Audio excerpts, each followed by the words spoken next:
Alors c'est parti pour l'étape d'après. Alors maintenant on reçoit Laurent Guyon qui est le pilote du club qui a été créé aussi assez récemment, le club des experts RSE. Donc Bonjour tout le monde. Alors Laurent aujourd'hui il va nous présenter un petit peu l'activité de son groupe, mais j'aimerais déjà qu'on parle un petit peu de lui puisque ça fait pas longtemps qu'il est adhérent au MFQ. Donc si tu peux nous en dire un peu plus sur pourquoi le MFQ, pourquoi une asso, ton activité, etc. Présente-toi. Ok, pas de souci. Donc tout d'abord, le MFQ, ça fait bientôt, je pense, pas loin des 2 ans que je suis adhérent quand même. Le temps passe vite. T'es arrivé pas longtemps après moi, à vrai dire. Exactement, ouais. Donc j'irai fin 2019. En fait, personnellement, je m'étais lancé à mon compte en tant que consultant indépendant en été 2019. Et justement, pour moi, le MFQ, c'était vraiment une envie de participer à un groupe, d'avoir un peu comme des collègues, on va dire, d'avoir vraiment une synergie de travail, ce qui peut manquer un petit peu quand on est tout seul. Quand on se lance. Quand on se lance aussi. Et pour apprendre des nouvelles choses, pour continuellement évoluer, apprendre des nouvelles choses et s'épanouir un peu plus. Et donc, très peu de temps après la création après mon adhésion au MFQ, tu m'as proposé de participer au groupe des experts RSE. Ouais. Voilà. Et donc, j'ai trouvé ça super sympa parce que le RSE, j'ai commencé à m'y intéresser, je commençais à la pratiquer. C'est ta spécialité à la base, toi, qu'est-ce que c'est Non, en fait, moi, à la base, je suis plus quelqu'un du métier de la qualité. Donc, une quinzaine d'années en expérience dans la qualité, dans l'amélioration de la performance, sécurité environnement, ce qui va avec. Et donc, la RSE, c'est quelque chose qui me tient à cœur en termes de valeur aussi. Donc, c'est pour ça que l'invitation m'a vraiment plu. Et donc... Alors nous, en fait, au départ, voilà, on travaille beaucoup la RSE puisqu'on travaille en collaboration étroite avec la région. On est financé par la région pour accompagner les entreprises dans leur démarche RSE. Voilà, donc c'est avant tout quelque chose de politique, un engagement sur un territoire, voilà, d'accompagner les entreprises à améliorer leur impact, donc que ce soit sur la société, sur leur territoire, sur l'environnement, enfin voilà, c'est très large. Et puis, pour remplir cette mission que le MFQ a embrassée il y a déjà quelques années, il nous fallait évidemment des gens et évidemment aussi moderniser les outils qui étaient déjà là, mais qui avaient besoin d'un bon coup de chiffon, je dirais. Et pour constituer ce club, on a eu très très envie d'aller chercher des énergies nouvelles, dont tu fais partie. Et on était très contents de voir que petit à petit, tu as pris le lead finalement sur ce club et tu as permis de fédérer une ambiance dans un groupe et puis de travailler ensemble pour qu'après dans l'opérationnel, on puisse remplir notre mission en fait, par rapport à la région. Voilà, donc c'est un peu comme ça que ça s'est passé finalement. Et puis tu peux nous en dire un peu plus sur ce club, qu'est-ce qui s'y passe, qui le constitue. Alors le club, comme tu l'as dit, son objectif premier, c'est vraiment d'accompagner les entreprises régionales, aussi en collaboration avec la région et le dispositif de financement qui est mis en place. Et donc son objectif, c'est d'accompagner les entreprises qui veulent soit initier une démarche de responsabilité sociétale et environnementale, soit améliorer leur démarche, aller plus loin. C'est ça. Et pourquoi pas sur certains aspects, sur des aspects plus d'environnement, des aspects plus de conditions de travail, des aspects plus de loyauté des pratiques. Donc en fait, quand on initie une démarche avec une entreprise, la première chose que l'on fait, c'est déjà de faire un état des lieux, de savoir quelle est la vision de l'entreprise sur la RSE, quelle est la vision des dirigeants. Et par rapport à tout ça, on fait aussi un état des lieux de ce qui est fait, de quelles sont leurs ambitions, leurs objectifs. Et par rapport à ça, on va vraiment établir une feuille de route adaptée et sur mesure avec les différents outils, justement, je vais y revenir, et les différentes compétences que l'on a dans le groupe. Oui, alors c'est des compétences aussi qu'on a solidifiées, c'est-à-dire qu'il y a à peu près un an, on terminait un cycle de formation auquel tous les consultants qui sont entrés dans ce club se sont intégrés. Donc on a eu des gens qui sont intervenus de l'AFNOR, enfin voilà, des spécialistes qui sont venus nous former. Et on a validé un socle commun de connaissances et d'aptitudes par rapport à cette démarche. Alors il y a certains consultants qui étaient déjà complètement engagés dans cette structuration-là, mais il y avait aussi des gens qui étaient un petit peu plus novices et qui avaient ce besoin-là. Et puis ensuite, on a regardé un peu avec précision quels étaient les outils déjà en place et comment on pouvait les améliorer. Voilà, donc ça s'est fait vraiment très progressivement finalement. C'est ça. Des formations, il y en a encore d'autres qui sont prévues. Il y a le bilan carbone à la fin de l'année. Enfin, il y a pas mal d'autres projets. Aujourd'hui, tous nos outils ont été modernisés par vos soins, mais il y en a d'autres qui sont en train de se construire. Enfin, voilà. Exactement. Ouais, c'est vrai qu'il y a vraiment une dépendance. Je pense que la force est l'une des valeurs ajoutées du groupe. C'est premièrement qu'on a vraiment une polycompétence dans le groupe. On n'a pas uniquement des consultants, on a des dirigeants d'entreprise, on a des salariés dans des groupes de conseil. Donc on a vraiment une polycompétence à ce niveau-là. On a des gens comme moi qui sont plus pilotage, qualité, amélioration de la performance, ainsi de suite. Mais on a aussi des personnes qui sont plus dans la communication, il y a des personnes qui sont plus dans le digital. Donc ça permet aussi, quand on fait une feuille de route avec une entreprise que l'on accompagne, de pouvoir cibler les besoins en compétences et finalement d'accompagner cette entreprise avec différents intervenants. Donc ça, c'est super intéressant. Et, par rapport aux outils, donc tu parlais des outils, c'est vrai que il y a déjà eu par le passé, 2019, je pense, des accompagnements en RSE via le MFQ. Ça s'était beaucoup présenté sous forme de diagnostic, principalement. Ouais. La première étape, effectivement. Voilà, première étape. Et donc, quand l'équipe s'est mise en place cette année, avec Jean-Philippe, avec Christelle, avec Chloé, ainsi de suite, ce qu'on a voulu aussi faire, c'est vraiment rendre ces outils un peu plus ludiques, un peu plus sympathiques. Oui, on était beaucoup dans du fichier Excel. Bon, ça va parler à pas mal d'entre vous. Puisque voilà, quand on est qualiticien, on a bien l'habitude de ces outils, de ces énormes fichiers Excel qu'on appréhende assez facilement. Pour autant, moi qui ne viens pas de cet univers-là, c'est vrai que quand je vois arriver ces tableaux, c'est pas facilement compréhensible. Et puis, on n'a pas forcément envie d'y aller non plus. On a beau avoir la valeur et l'engouement pour aller en RSE, quand on va arriver le fichier, on se dit au secours. Et c'est un bel objectif que d'apporter un peu de ludicité, effectivement, à cette partie qui est quand même très technique, on va pas se mentir. C'est ça, c'est très technique, mais en même temps, ça parle à tout le monde. Donc, en tant qu'accompagnateur, c'est sûr qu'on aime bien avoir des outils un peu plus sympas, un peu plus ludiques, mais surtout pour les gens qu'on accompagne. C'est vrai que, dans les premiers accompagnements, on a testé les outils qui étaient déjà en place, et on s'est rendu compte quand même que, en termes d'animation, on pouvait faire mieux.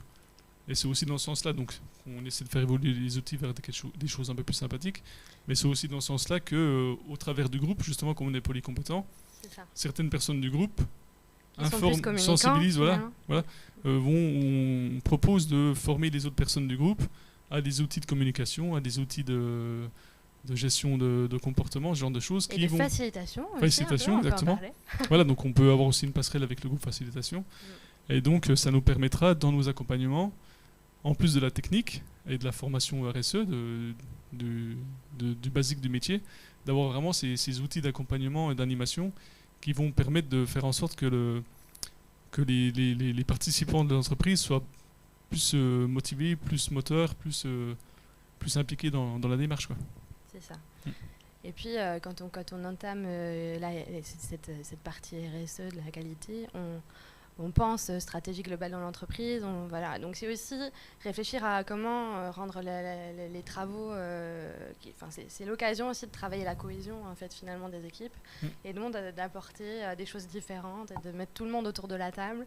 Et puis des fois on voit des gens, des profils se dessiner, emporter un petit peu le sujet alors qu'on n'avait pas identifié au départ qu'ils avaient forcément l'engouement ou en tout cas le poste qui porterait une partie qualité comme ça dans l'entreprise. Finalement, quand on arrive à apporter de la ludicité et puis du dialogue entre différentes parties dans l'entreprise, on s'aperçoit qu'il y a d'autres profils qui émergent.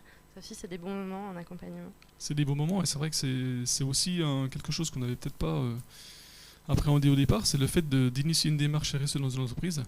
Ça, si je voulais vraiment inciter les entreprises à venir nous voir pour qu'on discute ensemble et qu'on lance des démarches, on se rend compte que chaque accompagnement, chaque initiation de démarche RSE dans une entreprise permet vraiment en plus de recréer une cohésion d'équipe, de créer presque une culture d'entreprise qui par moment, même dans les entreprises très bien organisées, qui n'est pas vraiment formalisée et pas vraiment ressentie. Et ces démarches RSE permettent vraiment d'embarquer des personnes dans la culture de l'entreprise, dans la stratégie de l'entreprise, dans le travail d'équipe. Et c'est quelque chose de... C'est une super valeur ajoutée de cette démarche. Ouais. Et réécrire sa mission, l'identifier, la partager. Voilà, c'est des moments forts aussi auxquels on participe. Et puis c'est une belle valeur ajoutée pour le MFQ d'avoir un club comme ça qui est dans l'opérationnel. On est content. Voilà, c'est bien. Qu'est-ce que tu peux nous raconter d'autre sur son fonctionnement à ce club? Donc on a parlé des formations, on a parlé des divers profils. Concrètement, est-ce que tout le monde peut y entrer? Ben non, parce qu'on évite que ce soit tout le temps. On a un noyau dur de personnes qui travaillent ensemble. On essaye de développer déjà les compétences à l'intérieur du club. Donc c'est un club qui ne fonctionne pas tout à fait comme les autres. Pour autant, qui croise ses activités avec les autres clubs et qui est quand même dans le partage de savoir et qui est quand même dans l'intelligence collective. Voilà, même dans son ADN, comme tu l'as décrit. Il y a des projets aussi auxquels ils se mêlent, notamment tout ce qui est fresque du climat, puisqu'on en a parlé avec le Club Carbone 2051. Tu es toi également formé à la fresque. Donc toi, tu t'en sers dans les accompagnements. Comment ça se passe? Alors, c'est sûr qu'en termes de synergie avec les autres groupes, on l'a vu ce matin, on a un groupe RSE des entreprises, donc là, piloté par Agnès. Et là, c'est vraiment pour que les entreprises puissent échanger elles-mêmes, entre elles, leurs bonnes pratiques, leurs difficultés. Et forcément, on a des passerelles avec ce groupe-là, parce qu'on a des choses à partager. On a aussi ce Club Carbone 2051. Qui est plus orienté environnement. Qui est plus orienté environnement, mais les outils qui sont développés dans ce club-là vont forcément pouvoir être utilisés dans nos accompagnements à nous, quand on veut aller un peu plus loin sur ces aspects un peu plus spécifiques. Donc ça, c'est super important. Donc les projets du club. Alors les projets du club, comme tu l'as dit, c'est la formation bilan carbone sur la fin d'année. Ce sera un outil de plus dans notre boîte à outils. Oui. Alors comment on passe de la RSE au bilan carbone? Tu nous expliques? Alors la RSE, une des 7 questions, un des 7 piliers de la RSE, c'est la gestion de l'impact environnemental. Donc forcément, quand on va attaquer ce sujet-là dans un accompagnement RSE, si on veut aller plus loin, on va devoir commencer par mesurer quel est notre impact au niveau de l'entreprise, interne et externe. Et forcément, le bilan carbone est l'outil pour pouvoir mesurer son impact environnemental. Et par la suite, on peut avoir des pistes d'action, savoir sur quel poste on est le plus émetteur de carbone, sur quel poste on est le plus pollueur quelque part. Et forcément, si on veut s'améliorer, il faut... Ça, c'est une étape outils de clé. Qualité, il faut aller là où ça fait le plus mal, quoi. Oui, exactement. Et c'est une étape clé pour aborder, je dirais, la plus grosse question qui est au-dessus de ça, qui est l'éco-conception, l'analyse du cycle de vie du produit, etc. Alors l'éco-conception, ce sera quelque part une continuité du bilan carbone, dans le sens où si on se rend compte que dans le bilan carbone, l'utilisation des produits que vous fabriquez ont un fort impact en termes d'empreinte carbone, forcément on va s'attaquer à l'éco-conception pour réduire l'impact carbone des produits que vous fabriquez et que vous vendez. Donc ça c'est important. Et pour te répondre par rapport à la fresque du climat, c'est un autre outil que l'on peut utiliser dans nos accompagnements, sachant que dans nos accompagnements, forcément, on fait de la technique, mais on fait aussi de la sensibilisation. Et une des premières étapes, si on veut que les gens changent leur comportement, si on veut que les entreprises changent un petit peu leur logiciel, la première étape, c'est de sensibiliser et de faire comprendre les enjeux. Pourquoi on y va? Pourquoi on va changer nos habitudes? Pourquoi on nous demande là tout de suite maintenant de vraiment modifier des activités et des process? On ne peut pas demander aux gens on peut pas leur imposer de faire des choses sans leur expliquer le pourquoi du comment, sans leur expliquer la problématique, les conséquences, ainsi de suite. Donc c'est une étape très primordiale.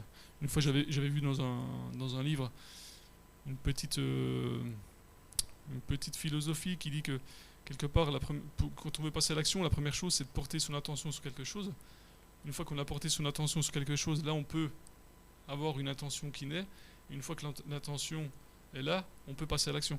Mais ça commence par porter son attention sur quelque chose. Et oui, c'est le départ. Il y a des étapes, effectivement. Et donc, cette première étape de sensibilisation, elle est importante. Elle est aussi portée par le Club des experts RSE. C'est ça. Voilà. Bon, très bien. Est-ce qu'on passe à l'étape du quiz, Laurent? On peut passer à l'étape du quiz. Allez, c'est parti. Alors, j'avais une question, comme je pense tout le monde et comme toutes les années, très très compliquée.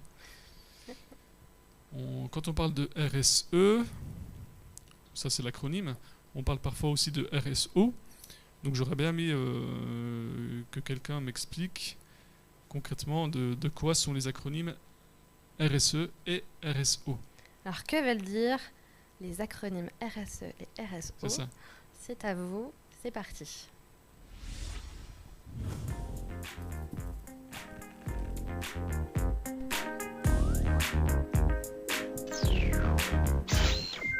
T'en prends le micro ?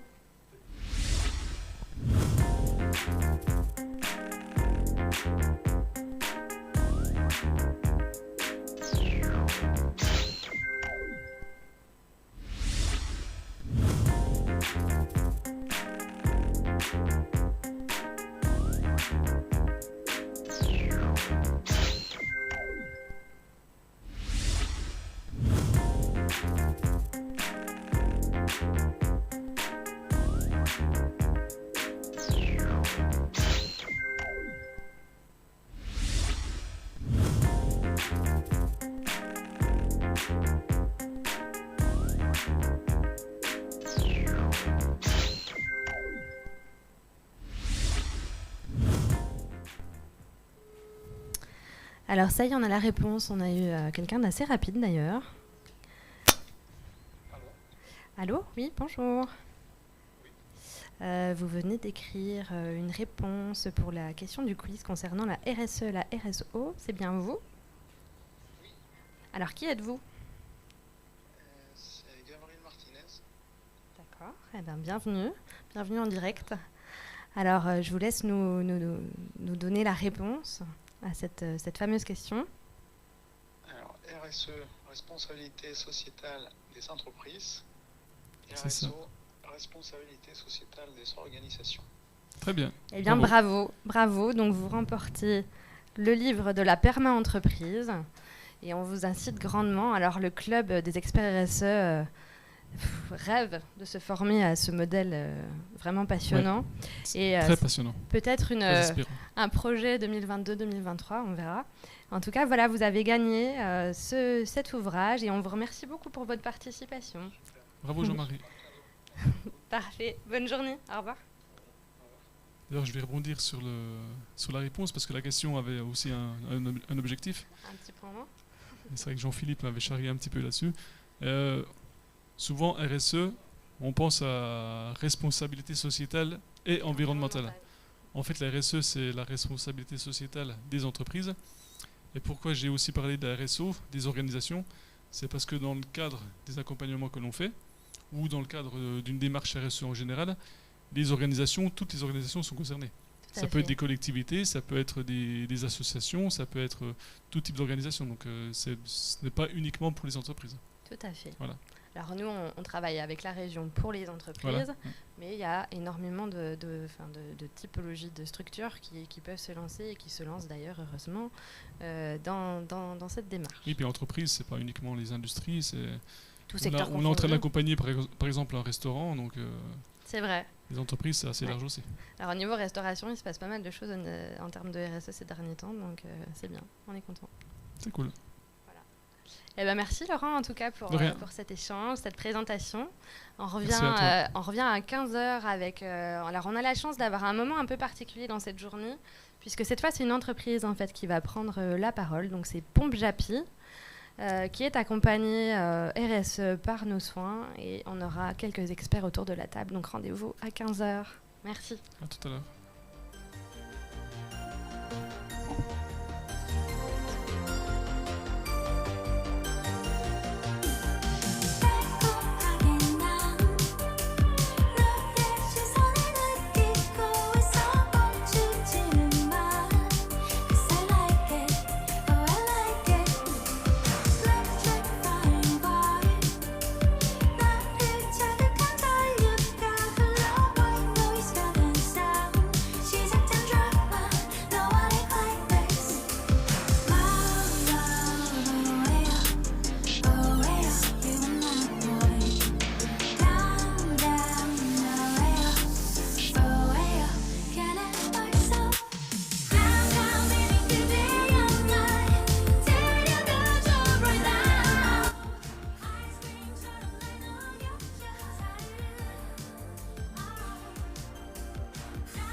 Alors, rebonjour à tous.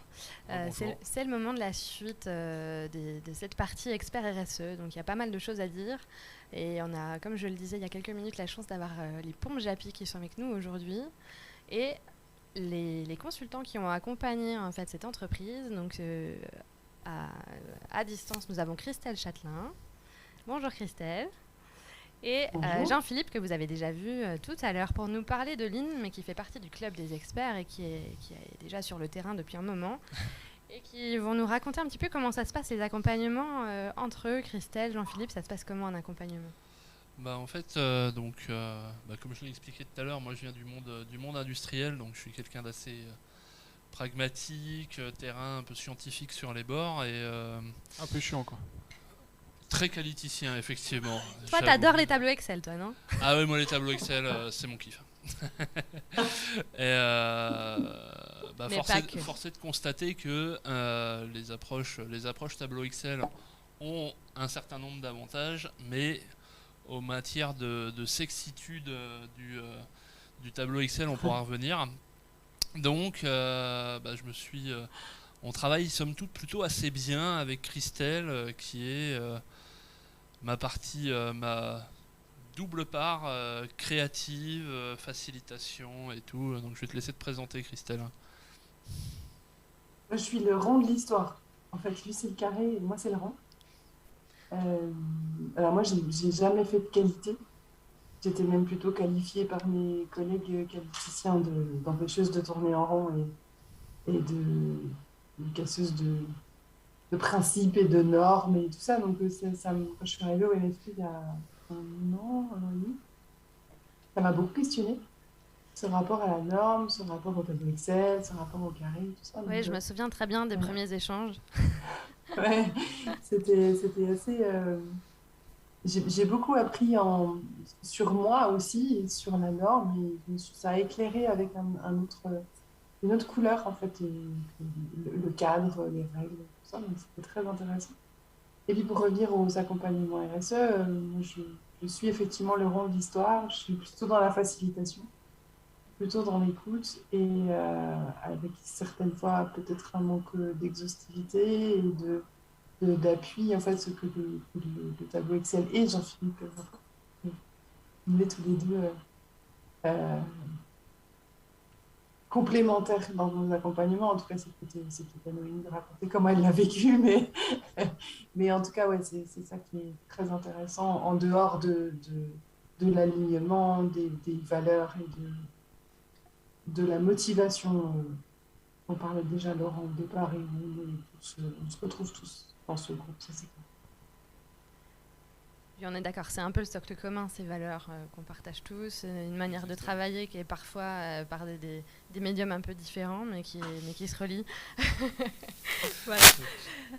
Alors- Exactement. Et en matière d'approche, donc comme l'a expliqué Laurent tout à l'heure, on avait commencé par dépoussiérer un peu les outils existants qui avaient été développés par d'autres groupes auparavant, sans les nommer, la cartographie des parties prenantes, l'alambic. Donc on a commencé à travailler avec ça. Et force est de constater que ces outils-là sont très bien, sont sous forme de tableau Excel et garantissent une certaine exhaustivité de la démarche. Et donc elle permet vraiment de garantir une exhaustivité sur le chantier, mais comme je le disais tout à l'heure, l'aspect sexy n'est pas du tout au rendez-vous.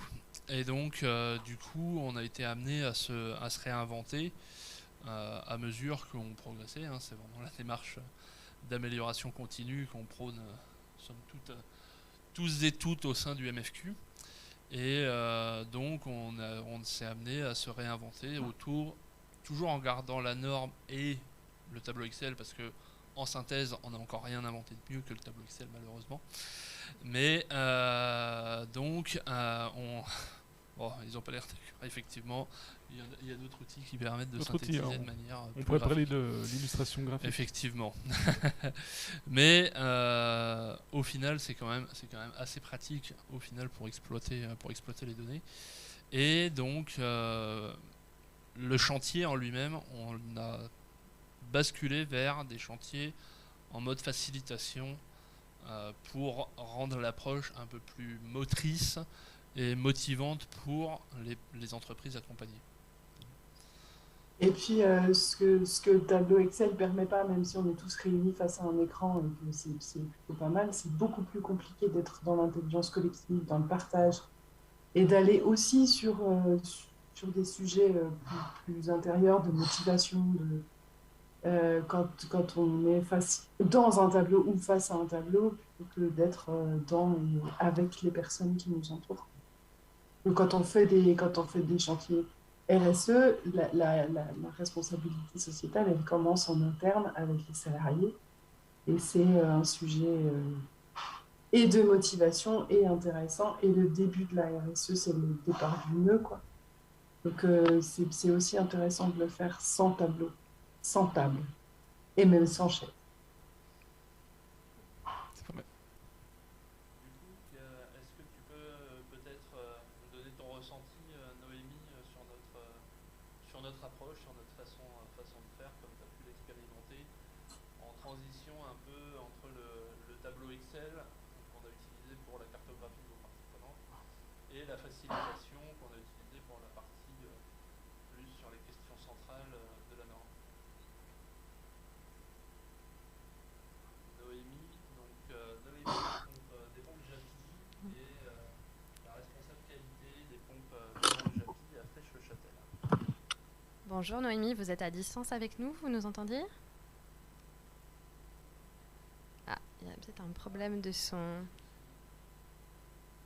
Ouais. Noémie dit dans le chat qu'elle entend mal et moi aussi à la reprise, Jean-Philippe, on t'entend très très loin en fait. Ah, ok. Alors peut-être faut-il allumer le micro. On entend bien Camille par contre, mais Jean-Philippe, on t'entend pas très bien. Ah oui. La question Noémie, si tu veux, si tu veux, je sais pas si tu as entendu la question de Jean-Philippe, c'était est-ce que tu veux bien nous faire un retour? Moi, tu m'entends bien? Ça va? Ok.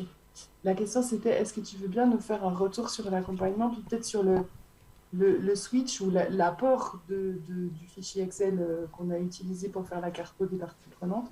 Et puis la deuxième partie où on a utilisé plutôt des techniques de facilitation et d'animation en présentiel. Alors est-ce que Oui, Noémie... bonjour. Ah, super. Bonjour Noémie. Bonjour, vous m'entendez bien? Oui, là Oui, c'est oui. parfait. Super. Alors oui, donc on a commencé un accompagnement avec Jean-Philippe et Christelle pour notre démarche RSE qu'on a initiée cette année. Donc on avait prévu un accompagnement de 5 jours. Il y a eu 2 jours en 4 demi-journées consacrés à la présentation de la démarche proposée par le MFQ et puis l'état des lieux initial pour notre RSE, donc de nos connaissances sur la RSE, de nos pratiques, de notre communication aussi. Puis l'identification des parties prenantes et leur hiérarchisation. Donc ça a été fait par tableau Excel. Et donc effectivement, c'est très exhaustif, mais pas forcément très dynamique d'utilisation. Tu peux le dire, hein, pas du tout sexy. Voilà. Et puis c'est vrai qu'avec des cases à remplir, c'est pas non plus toujours très vivant comme discussion. C'est-à-dire qu'on remplit une case et puis on considère que c'est bon, donc ça favorise moins la discussion. Mais c'est quand même très très bien pour identifier toutes les parties prenantes et voir tous les aspects de la vie et des partenaires de Pompes Japy. Et donc, on a aussi utilisé alors, je ne sais plus comment ça s'appelle, je crois que c'est l'alambic qui permet de hiérarchiser les... Le diagnostic, c'est questions l'alambic, centrales. effectivement. Oui. Ouais. Oui, c'est ça. Et donc, ça, je trouvais ça quand même assez efficace pour identifier là où on en est et nos priorités. Donc voilà, ça c'était les 4 demi-journées qu'on a consacrées à voilà, à l'état des lieux de là où on en est et l'identification des parties prenantes et de ce qu'on veut faire. Et ensuite, on a eu une journée de travail collectif, donc là, avec des outils de facilitation. Et donc là, on avait tous nos salariés, enfin, on avait laissé une permanence quand même pour l'entreprise, mais tous les salariés ont participé. Et ça, c'était quand même très utile pour impliquer chacun, voir aussi ce que chacun en pense, et pas seulement le groupe de travail qui avait travaillé sur les fichiers Excel auparavant. Et donc pour la suite, ce qui est prévu, c'est de continuer le travail collectif avec les méthodes voilà, de créativité et de facilitation du travail en commun. Donc voilà, c'est ce qui est prévu pour la suite. Donc voilà, on est quand même bien avancé dans la démarche. On est très content de ce qui a été fait jusqu'ici. Et on a beaucoup d'attentes pour la suite. Voilà. Merci Noémie. Alors moi j'ai une petite question. Pourquoi le MFQ pour vous accompagner dans cette démarche? Là c'est une question de connaissance. Notre directeur avait déjà un contact avec Jean-Philippe Olivier. Donc du coup c'était voilà, du réseautage. Et quand on connaît quelqu'un, c'est quand même beaucoup plus facile pour rentrer dans une démarche. Ça donne confiance. Oui, c'est sûr. Entendu. Moi j'aurais aussi une petite question, Noémie. Quel est pour votre entreprise le ou les objectifs principaux de la démarche RSE? Qu'est-ce que vous en attendez concrètement? Alors nous, on attend plusieurs choses. Une des premières raisons pour lesquelles on s'est engagé, c'est qu'on a de plus en plus de clients qui posent des questions. Donc on peut très bien répondre rapidement, succinctement, sans aller plus loin, mais à un moment, on a voulu approfondir un peu et puis se lancer dans une vraie démarche. Et une des autres raisons, c'est qu'on est une entreprise coopérative et qu'on s'est dit que la responsabilité sociétale, c'était quand même quelque chose d'important pour nous. Donc, on fait déjà des choses dans ce domaine, mais de faire un état des lieux et de mieux identifier ce qu'on fait et de mieux le quantifier aussi, ce serait une bonne chose. Voilà. Donc, finalement, si je résume, ça fait quelque part partie déjà de votre ADN en tant qu'entreprise coopérative. Ce que vous attendez le plus finalement, c'est de voir quelles sont les pratiques que vous avez et puis pouvoir commencer à communiquer dessus. Tout à fait, et éventuellement d'améliorer ce qu'on n'avait pas forcément identifié jusqu'ici, mais qui serait bon d'améliorer aussi. Bien sûr. Donc c'est toujours partir de l'existant. Hein. Quand on intervient en entreprise, on part de ce qui est déjà en place, on le valorise, on le structure, et puis on accompagne à aller plus loin, en fait. Voilà, c'est vraiment ça. En fait, le principe de la démarche, donc de l'alambic, c'est d'identifier ce qui est important pour l'entreprise. Donc, c'est pour ça que l'identification des parties prenantes intervient en amont encore de ça. Et parce que en général, ce qui est important pour l'entreprise est en général ce qui est important pour ses parties prenantes. Donc, on identifie ce qui est important pour l'entreprise et en face de ça, on identifie ce qui est déjà bien fait et important et auquel cas on va communiquer dessus, et ce qui est important et pas bien fait, on travaille dessus, on met des actions pour devenir benchmark et du coup après pouvoir communiquer dessus. Et c'est vrai que cette étape état des lieux est super importante, mais on se rend compte quand même qu'en Franche-Comté, nos entreprises à taille humaine en tout cas, ont de très belles valeurs. Elles font, comme on dit, elles font du RSE, de la RSE, même si ça veut rien dire. Elles en font depuis des années parce que c'est ancré dans leurs valeurs. Par contre, elles ne savent pas forcément mettre des mots sur ce qu'elles font. Et c'est pas forcément non plus intégré correctement dans la stratégie globale de l'entreprise. Donc aussi, une des belles valeurs ajoutées de l'accompagnement, c'est de savoir intégrer tout ce qui est déjà fait en termes de valeurs RSE dans la démarche globale, dans le système qualité s'il y en a un, pour que ces démarches RSE soient complètement intégrées dans le fonctionnement global de l'entreprise, pour vraiment avoir une approche globale. Typiquement, moi, les Ponts Japi, c'est un nom que je connais de réputation, sachant que je vis un peu plus loin, je suis sur Pontarlier. Mais les Ponts Japi, ça inspire de l'authenticité. C'est une entreprise qui existe depuis longtemps, j'imagine. Donc on s'imagine bien qu'une entreprise comme celle-ci a déjà de très belles valeurs à ce niveau-là, en termes de salariés, de conditions de travail, en termes d'impact social et en termes d'impact d'ancrage local, ça c'est sûr.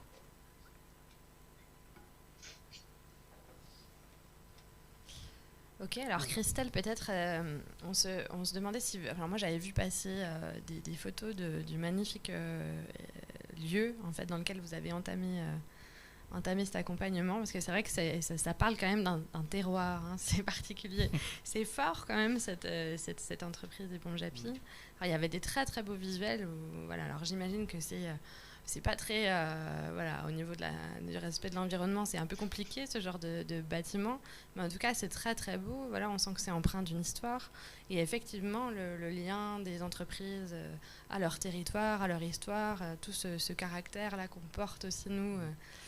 dans notre région, c'est assez fort. On a une région comme ça. Bon, il y a les Bretons hein, aussi qui sont pas mal, mais quand même les Francs-Comtois, on a quand même ça pour nous d'avoir un peu de caractère et puis d'aimer notre terroir. Donc voilà, ça fait partie aussi de ce qui motive souvent les entreprises à s'engager dans la démarche. C'est aussi valoriser finalement toutes les compétences, les qualités sur le tissu économique local. Et c'est ce qui nous motive aussi nous au MFQ. Oui, exactement. Et donc effectivement, là vous pouvez pas le voir parce qu'on n'a pas les photos avec nous malheureusement. Si, je suis en train. Normalement, je suis en train de partager les une photo. Je ne sais pas si tout le monde le voit, mais j'ai fait un coup de bricolage. Hein, c'est envoyé par mail. C'est bien le bricolage. Donc en fait, on était. Ce qu'on a fait, c'est qu'on s'est. Alors là, on voit tes mails. Là, pour le moment, c'est tes mails. Ah, vous voyez que ma boîte mail. Ah, c'est dommage. Ouais, il faut que tu... c'est pas l'intérêt. Il faut que tu switches et qu'on regarde ces belles photos. Ouais. Alors. On se permettra de les commenter aussi. Est-ce que vous voyez là mieux? C'est mieux. Vous voyez des photos défilées, c'est bon? Ok. Ouais, très bien. Donc en fait, ce qu'on a fait, c'est qu'on s'est mis en plein milieu de la prod, dans un bâtiment qui est juste, alors dépendant du terme, magnifique et très difficile à vivre au quotidien, mais d'un point de vue archi et beauté, voilà, nous on est fans absolus, avec des machines qui sont superbes, et dans un lieu de pratique des métiers. Donc on a réuni les deux équipes dans la prod, en cercle, sans table, avec des papers et de quoi projeter. Et eux aussi. Et donc on a partagé, alors c'est aussi des photos de machines, c'est assez intéressant. Et en fait, ça, c'est la restitution, si je ne me trompe pas, oui, du travail qui a été fait en petits groupes sur les questions centrales. Donc on avait question pratique, on avait divisé les participants en 3 groupes, si je me rappelle bien. On avait fait, sur 7 questions centrales, on en avait traité une, tous ensemble, pour faire l'exemple, pour que tout le monde appréhende bien la façon de faire et la façon de travailler. Et donc ensuite on a réparti les participants en 3 groupes où chaque groupe travaillait sur 2 questions centrales. Et ça c'était la partie restitution où qu'est-ce que vous faites déjà et qu'est-ce que vous voulez faire. Donc ça c'est la partie restitution 2 par 2 et puis le matin on avait commencé par travailler sur qu'est-ce que c'est la RSE pour vous. Où est-ce que vous en êtes pour garantir l'alignement sur la question de la RSE, parce que la RSE ne veut pas dire la même chose dans toutes les entreprises. Et puis on a travaillé sur les valeurs aussi. Après, c'est peut-être plus à Noémie de raconter que nous, en fait. On peut raconter comment on l'a construit, comment on l'a voulu, mais peut-être comment ça a été vécu de ton côté. Oui, c'est vrai que c'est une façon de faire un peu particulière. Alors Noémie, elle nous a déjà un peu dit comment elle avait vécu les choses. Est-ce que vous pouvez un peu nous en dire plus, Noémie? Qu'est-ce que ça, au départ de nos deux consultants, qu'est-ce qui s'est dit après dans les couloirs chez Pompes Japy? Alors, les personnes ont été très contentes de ce qui s'est passé pendant cette journée. Après, c'est vrai que du coup, les salariés ont pu parler de ce qu'ils vivent et de ce qu'ils aimeraient vivre encore mieux comme valeur dans l'entreprise. Et ils sont en attente de continuité pour la suite, qu'on continue le travail et qu'on mette en place des groupes de travail et des chantiers pour que les points qui ont été soulevés avancent. Je crois que ça a donné beaucoup d'espoir d'amélioration de choses que les gens voyaient auparavant et qu'ils n'osaient pas forcément dire ou qu'ils ne savaient pas bien faire remonter. Et là, ça a été aussi une occasion de s'exprimer. Alors ça, c'est un beau retour. Alors là, tous autant qu'on est, on a le sourire jusqu'aux oreilles, Noémie. On est content d'entendre ce genre de retour-là, c'est super. Donc est-ce que Noémie, est-ce que ça implique aussi finalement de votre côté, par rapport à votre position d'entreprise, une fois que l'accompagnement sera clôturé, de faire perdurer la démarche et que ce soit quelque chose de complètement intégré dans votre système? Oui, je pense qu'il faudra qu'on trouve des moyens de faire perdurer ça pour que ce qui a été initié là continue et que la démarche de confiance des salariés continue aussi. Et Et concrètement, l'amélioration. ouais. Concrètement, sans indiscrétion, quelles sont les questions centrales, en tout cas, quels sont les thèmes les plus qui ont été le plus ressortis, les plus sur lesquels il y a le plus de demandes? C'était plus sur la partie environnement, plus la partie conditions de travail, la partie ancrage local, c'était sur quel thème?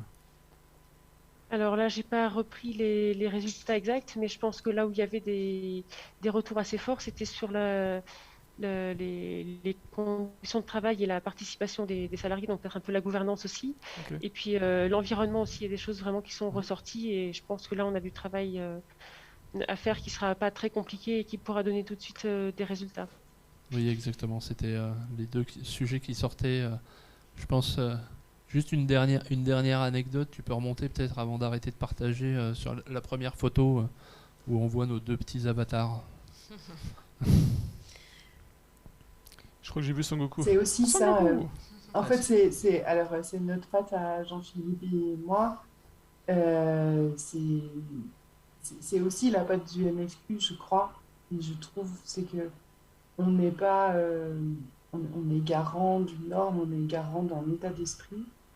Mais comme on l'a intégré, c'est pas dur. Et on arrive avec notre couleur. Alors Jean-Philippe et moi, on arrive avec nos ronds et nos carrés. Et puis on arrive avec nos super-héros. Et chacun le sien. Et on amène aussi cette joie-là dans les entreprises. Et alors, je ne vais pas dire ce grain de folie, mais c'est aussi ça. Et c'est aussi ça qui nous anime et qui amène aussi des idées et de la créativité. D'ailleurs, je crois qu'en tant que pilote du groupe, je vais proposer que chacun trouve son petit avatar. Ça pourrait être sympa. Il va falloir que tu commences. Alors. Ouais, Voilà. Et J'ai des moi, idées. moi c'est Alors pas, la c'est pas Son Goku, la hein. question C'est Laurent, Sangohan. c'est si tu étais un super-héros, tu serais qui? Il faut Oh. expliquer pourquoi tu serais ce super-héros-là, bien sûr. Écoute, je vais réfléchir ce week-end, puis je te redis. Alors ça peut être une personne inspirante, c'est pas forcément le super-héros comme on l'envisage. Oui, c'est pas un Marvel obligé, hein. Ça peut être, moi c'est Mary Poppins, ça peut être quelqu'un qui... Il y a du monde à la porte. Bon, et Noémie, maintenant vous vous sentez super-héroïne avec comment dire, un accompagnement RSE bien en cours, bien engagé, et puis des équipes qui attendent la suite impatiemment. Avec impatience. Oui. C'est déjà planifié d'ailleurs. Bah super. Oui.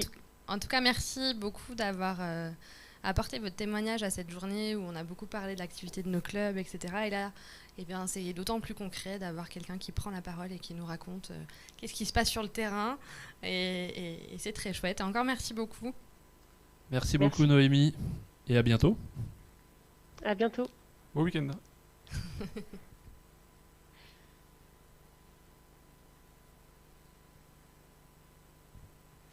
Alors, par rapport à votre accompagnement, Christelle et Jean-Philippe, je sais que vous avez pris l'habitude d'accompagner en duo. Alors, c'est aussi une particularité de votre façon de travailler au sein de ce club RSE expert. Vous avez lancé plusieurs accompagnements ces temps-ci. Est-ce que vous pouvez nous en parler un petit peu tous les deux? Exactement. Donc, comme on l'a précisé en introduction, on travaille quand même plutôt très bien ensemble. Hein, l'aspect scientifique, facilitation, voilà, c'est quand même... La complémentarité. La complémentarité, c'est difficile de trouver toutes ces qualités dans une seule et même personne. Donc là, on a eu de la chance, on a trouvé deux personnes qui sont assez complémentaires pour faire ce travail-là. Et donc, oui, en matière d'accompagnement, là, dans le début d'année, dans le deuxième semestre 2021, on a démarré aussi un accompagnement chez un assureur, AXA, à Montbéliard, qui nous a fait confiance pour démarrer ce chantier de RSE. Il se trouve que c'est mon assureur. Donc, quand j'ai été assuré ma structure, hein, du coup, on s'est mis à discuter de l'activité et il me dit « Ah, super, développement durable, j'adore ça. J'avais envie d'y aller. Regarde, j'ai des souris ergonomiques, j'ai des écrans, des bureaux qui se règlent en hauteur, des chaises ergonomiques, super et tout. C'est quelque chose qui me parle. Quand est-ce qu'on commence Il sortait le chéquier. Qu'est-ce que je te fais comme chèque, comme acompte pour démarrer tout de suite ? Ok, bon, on sait que tu es motivé, pas de problème, on va démarrer. Donc on a démarré ça un peu avant l'été, et puis là, dans les semaines à venir, on va faire le deuxième chantier sur toujours le début, c'est les parties prenantes.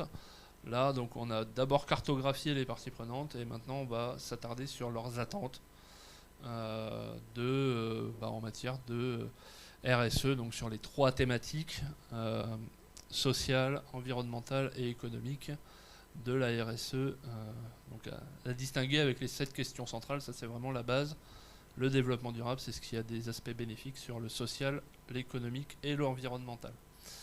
Donc on va s'attarder sur les attentes de leurs parties prenantes sur ces 3 thématiques-là, afin de pouvoir avancer sur le reste du chantier.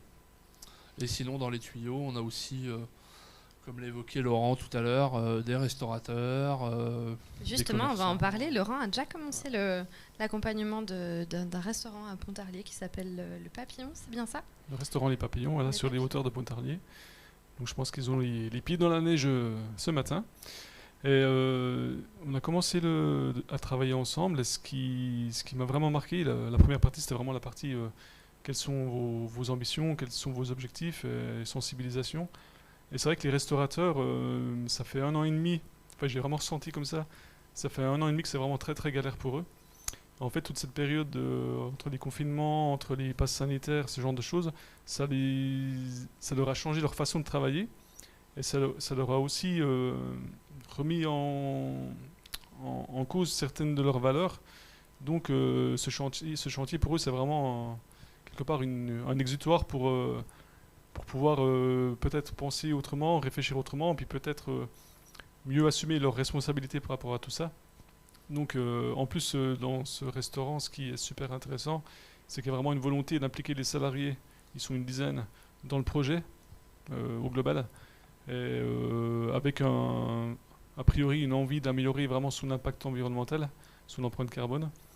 Donc en passant par les fabricants, les sous-traitants, les fournisseurs de matières premières, donc d'aliments, et jusqu'aux déchets et le gaspillage. Donc ça, c'est super important. Et non, c'est vraiment, je pense que ce serait super intéressant parce que les restaurateurs c'est quand même un métier qui sont fortement impactés et qui sont fortement impactants par rapport à beaucoup de questions centrales concernées par la RSE. Alors, je pense au gaspillage, ainsi de suite, mais je pense aussi à vraiment aux conditions de travail, je pense à tout ça, quoi. Donc, c'est vrai que la restauration, c'est quand même un secteur d'activité où les conditions de travail sont quand même très particulières. Et avec des difficultés de recrutement liées à ces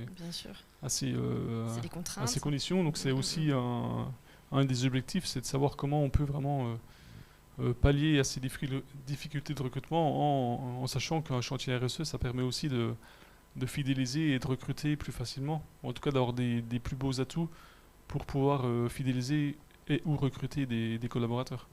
Donc c'est aussi un des objectifs du chantier. C'est ça. Et puis j'imagine qu'il y a aussi la partie attache territoriale, encore une fois, avec des produits locaux, avec des... Ça c'est aussi une question centrale, justement très centrale par rapport à leur métier. C'est vraiment cet ancrage local, sachant qu'en plus, pendant ces périodes un peu compliquées pour eux, les restaurateurs, en tout cas sur Pontarlier, se sont regroupés. Ils ont eu le temps de discuter entre eux, de mettre en place des actions communes, ce qu'ils n'avaient jamais eu le temps de faire auparavant. Ça a donné du temps, c'était voilà. un des côtés positifs. Ils ont pu prendre du recul. Et donc je pense que le chantier RSE, c'est aussi une des conclusions de cette prise de recul. Oui. Avec aussi une fresque du climat qui est prévue. Super. Voilà. Alors Laurent, toi, tu as une autre casquette dans ce club. Alors décidément, tu cumules.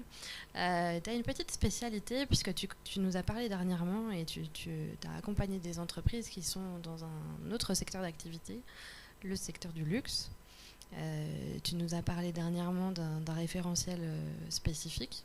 Alors c'est vrai que nous, dans ce club, on essaye de se tenir informés, on essaye d'en apprendre toujours un peu plus sur qu'est-ce qui se passe, comment on peut non seulement rester toujours informé, faire une veille, etc., mais aussi se former nous-mêmes et continuer d'être force de proposition dans tous les secteurs d'activité. Et puis dans notre région, voilà, on touche énormément de secteurs, dont celui du luxe. Et c'est vrai qu'il y a un référentiel que tu nous as présenté il y a déjà un moment, que tu as pu effleurer avec une entreprise que tu as accompagnée.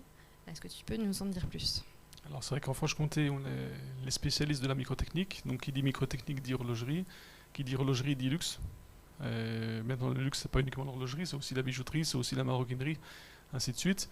C'est des métiers où on travaille avec de l'or, de l'argent, des métaux précieux, avec des diamants, ainsi de suite. Et en RSE, il y a un organisme qui s'appelle le RJC, qui est le Conseil international de la bijouterie, en traduisant ça, qui a créé un standard, une norme sectorielle de RSE, vraiment appliquée à la bijouterie et à la joaillerie, avec, comme l'ISO 26000, on retrouve les conditions de travail, on retrouve l'impact environnemental, on retrouve l'ancrage local, mais par contre il y a vraiment des points très spécifiques à tous ces métaux précieux, quant à l'extraction minière de ces métaux, quels sont les impacts pour les peuples autochtones, quels sont qui travaillent dans ces mines, et à l'autre bout de la chaîne, mais est-ce qu'il n'y a pas des blanchiments d'argent par rapport à ces grosses sommes de métaux précieux. Donc ça ressemble à la 26000 avec des points très spécifiques vraiment à ces secteurs-là. À ces secteurs-là, oui.